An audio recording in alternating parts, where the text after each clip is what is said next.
주님께서 여러분과 함께 또한 사제의 영과 함께 마르코가 전한 거룩한 복음입니다. 주님 영광 받으소서. 그때 예수님과 제자들이 갈릴레아를 가로질러 갔는데 예수님께서는 누구에게도 알려지는 것을 원하지 않으셨다. 그분께서 사람의 아들은 사람들의 손에 넘겨져 그들 손에 죽을 것이다. 그러나 그는 죽임을 당하였다가 사흘 만에 다시 살아날 것이다 하시면서 제자들을 가르치고 계셨기 때문이다.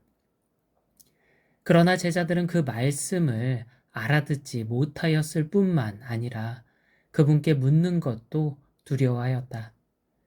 그들은 카파르나움에 이르렀다.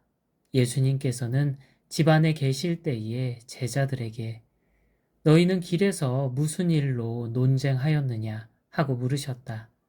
그러나 그들은 입을 열지 않았다. 누가 가장 큰 사람이냐 하는 문제로 길에서 논쟁하였기 때문이다. 예수님께서는 자리에 앉으셔서 12 제자를 불러 말씀하셨다. 누구든지 첫째가 되려면 모든 이의 꼴찌가 되고 모든 이의 종이 되어야 한다. 그러고 나서 어린이 하나를 데려다가 그들 가운데에 세우신 다음 그를 껴안으시며 그들에게 이르셨다. 누구든지 이런 어린이 하나를 내 이름으로 받아들이면 나를 받아들이는 것이다. 그리고 나를 받아들이는 사람은 나를 받아들이는 것이 아니라 나를 보내신 분을 받아들이는 것이다. 주님의 말씀입니다. 그리스도님 찬미합니다. 참 예수님, 오늘 예수님께서 제자들에게 말씀하십니다. 사람의 아들은 사람들의 손에 넘겨져 그들 손에 죽을 것이다. 그러나 그는 죽임을 당하였다가 사흘 만에 다시 살아날 것이다. 오늘 예수님께서는 당신의 순환과 죽음 그리고 부활에 대해 말씀하십니다. 그런데 그냥 말씀하신 게 아니죠. 복음은 제자들을 가르치고 계셨다고 전하거든요. 예수님께서는 가르치십니다. 당신이 순환하고 죽겠지만 부활할 것이라는 진리를 가르치시죠. 제자들은 예수님이 가르치신 진리를 잘 알아들었을까요? 복음은 전합니다. 제자들은 그 말씀을 알아듣지 못하였을 뿐만 아니라 그분께 묻는 것도 두려워하였다. 제자들은 진리를 알아듣지 못했습니다. 그래서 순환과 죽음을 두려워했죠. 사실 예수님께서는 여러 차례에 걸쳐 순환과 죽음의 진리를 제자들에게 가르치셨습니다. 그렇게 가르치시며 단 한 번도 순환과 죽음이 끝이라고 말씀하지 않으셨죠. 매번 사흘 만에 다시 살아날 것이라고 말씀하시며 그 너머의 영광을 알려주셨습니다. 그런데도 제자들은 매번 그 진리를 알아듣지 못했습니다. 그래서 오늘 복음과 루카복음 9장 45절은 제자들이 묻는 것도 두려워했다고 전하고 마테오복음 17장 23절은 제자들이 몹시 슬퍼했다고 전합니다. 순환과 죽음을 마주하는 제자들의 감정은 두려움과 슬픔이었던 거죠. 만일 그들이 예수님이 가르치신 진리를 알아들었다면 품지 않았을 감정입니다. 왜 제자들은 예수님의 가르침을 알아듣지 못했을까요? 그 가르침을 알아들을 능력이 없었기 때문입니다. 사실 예수님께서도 그 사실을 아셨죠. 그래서 요한복음 16장 12절에서 13절에 걸쳐 말씀하십니다. 너희가 지금은 그것을 감당하지 못한다. 그러나 그분 곧 진리의 영께서 오시면 너희를 모든 진리 안으로 이끌어 주실 것이다. 제자들은 진리를 알아듣지도 못했고 알아듣지 못하니 순환과 죽음도 감당하지 못했습니다. 그래서 예수님께서 잡히시던 날 밤에 예수님을 혼자 두고 모두 달아나 버렸죠. 그러나 진리의 영, 곧 성령께서 내려오시자 그 진리를 알 수 있었고, 알고 나니 감당할 수 있었습니다. 성령께서 진리로 이끌어 주셨거든요. 그래서 순환과 죽음을 무릅쓰고 복음을 전할 수 있었죠. 때때로 우리 삶에 시련과 고통이 찾아옵니다. 그때 내 마음이 어떨까요? 두렵고 슬프겠죠. 시련 속에 두렵지 않을 사람이 없고 고통 속에서 울지 않을 사람이 없으니까요. 물론 예수님께서 가르쳐 주셨습니다. 시련과 고통 그 너머에 영광이 있다는 진리를. 그러나 우리는 그 진리를 알아들을 능력이 없습니다.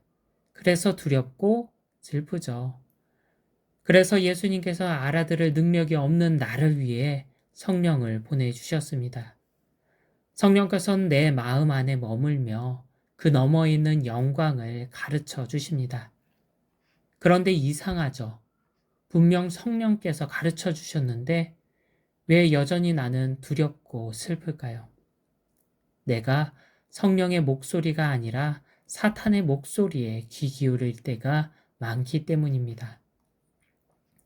내 삶에 시련과 고통이 찾아오면 어김없이 사탄도 함께 찾아옵니다. 내가 시련과 고통이라는 열쇠를 통해 하느님 나라로 들어가면 안 되거든요. 그래서 내가 그 열쇠를 잃어버리도록 집요하게 유혹합니다. 아담과 하와를 유혹해 하느님 나라를 잃어버리도록 유혹했던 것처럼 말이죠. 그렇다면 사탄은 어떻게 나를 유혹할까요? 생각을 통해서 유혹합니다. 사탄은 내 마음에 온갖 안 좋은 생각을 불어넣거든요. 그 생각이 바로 사탄의 목소리인 거죠. 삶에 찾아온 시련으로 겪을 것 같은 온갖 안 좋은 미래에 관한 생각을 불어넣고요. 시련으로 겪을 것 같은 극심한 고통에 관한 생각을 불어넣습니다. 생각이 꼬리에 꼬리를 물고 생각을 곱씹기 시작합니다. 이것이 바로 내가 유혹에 넘어간 증거인 거죠. 꼬리를 무는 생각과 곱씹는 생각이 내 시선을 지금 겪는 시련과 고통에 고정합니다. 그때 우리는 그 너머에 있는 영광을 보지 못하죠. 보지 못하니 두려워하고 슬퍼합니다. 그렇다면 어떻게 해야 할까요? 사탄이 아닌 내 마음속 목소리에 귀 기울이면 됩니다. 내 삶의 시련과 고통이 찾아오면 어김없이 사탄이 찾아와 내게 유혹을 속삭입니다. 하지만 내 안에 머물러 계신 성령께서도 내게 진리를 가르치십니다. 그러니 내가 선택하면 됩니다. 내 밖에서 찾아온 사탄의 목소리에 귀 기울여 두려움과 슬픔에 잠길 것인지, 아니면 내 안에 머물러 계신 주님의 목소리에 귀 기울여 기쁨과 평화를 누릴 것인지. 내 마음이 두려움과 불안에 사로잡히면 우선 깨달아야 합니다. 사탄이 찾아왔구나. 그렇게 깨달았다면 기도해야 합니다. 주 예수 그리스도님, 저에게 자비를 베푸소서 하고, 들숨에 주 예수 그리스도님, 날숨에 저에게 자비를 베푸소서. 계속 반복해서 외우며 주님 목소리에 귀 기울이는 거죠. 그렇게 내가 주님 목소리에 귀 기울이기로 선택했을 때 사탄의 목소리에서 벗어날 수 있습니다. 내 삶 속 시련으로 두렵고 슬프다면 확인해 보면 좋겠습니다. 내 안에 머물러 계신 주님 목소리에 귀를 기울였는지, 혹시 내 밖에서 찾아온 사탄의 목소리에 귀 기울이진 않았는지. 사탄은 내게 악한 생각을 불어넣어 그 너머에 있는 영광을 알지 못하도록 유혹합니다. 그러니 내 안에 머물러 계신 주님 목소리에 귀 기울이면 좋겠습니다. 그러면 주님께서는 시련과 고통 그 너머에 있는 영광을 알게 하시어 내가 그것을 감당하게 하십니다. 그때 우리는 시련과 고통이라는 열쇠를 통해 하느님 나라로 들어갈 수 있죠. 오늘 예수님께서는 시련 속에 있는 내게 말씀하십니다. 사람의 아들은 사람들의 손에 넘겨져 그들 손에 죽을 것이다. 그러나 그는 죽임을 당하였다가 사흘 만에 다시 살아날 것이다. 아멘.